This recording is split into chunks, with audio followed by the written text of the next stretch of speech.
تنصروا الله ينصركم ويثبت أقدامكم. Syarat yang ketiga, kurban ini harus terhindar dari aib, dari cacat.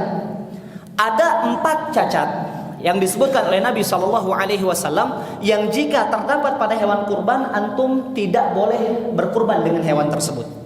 Jadi cacat yang sifatnya mempengaruhi sah atau tidaknya kurban. Ya. Yang pertama apa? Kebutaan yang jelas. Kebutaan yang jelas. Dan para ulama meletakkan beberapa poin yang dengannya kita mengetahui kebutaan hewan ternak. Yang pertama, warna matanya itu sudah putih sudah.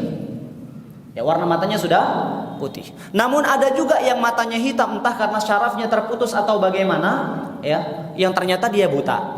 Maka sebagian para ulama memberikan sebuah cara ya untuk mengujinya. Coba antum apa sih bahasanya? Colok ya, antum colok matanya. Kalau seandainya dia tidak bergerak ya, maka itu menandakan dia buta. Kalau seandainya masih ada respon, maka itu menunjukkan matanya masih normal. Dan wallahu taala alam, ya masalah seperti ini yang punya pengalaman lebih nanti disampaikan kepada ikhwah yang lain. Ini cacat yang pertama, kebutaan yang jelas butanya ya, baik pada salah satu matanya apalagi pada kedua mata sapi tersebut.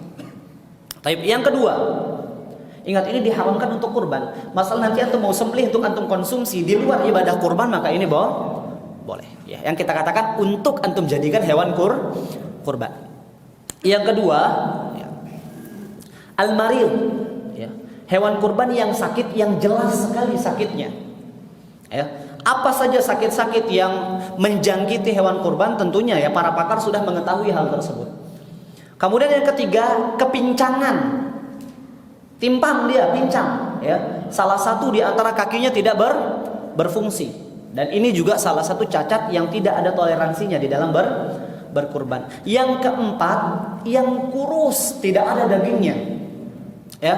Ini juga merupakan salah satu aib yang kita tidak boleh menyembelih hewan kurban tersebut.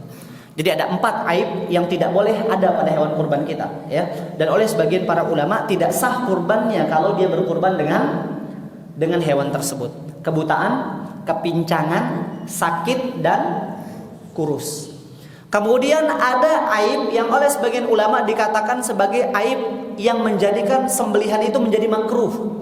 Tetap sah, hanya saja selainnya lebih utama. Yaitu apa? Rusaknya tanduk dan telinga.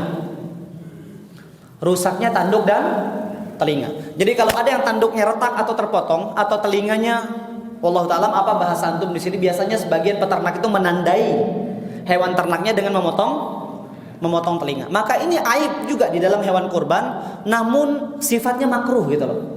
Kalau seandainya tidak ada yang lain, antum kurbankan sah kurban antum. Namun lebih utama kita memilih hewan yang lain.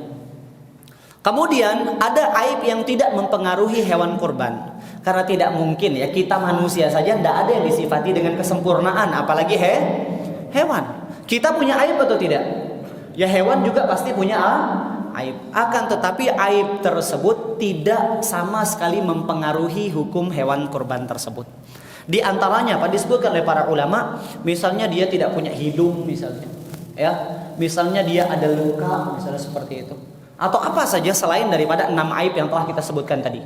4 aib yang sifatnya haram dan 2 aib yang sifatnya makruh. Maka selain itu aib tersebut tidak mempengaruhi keutamaan hewan tadi. Wallahu taala a'la wa a'lam.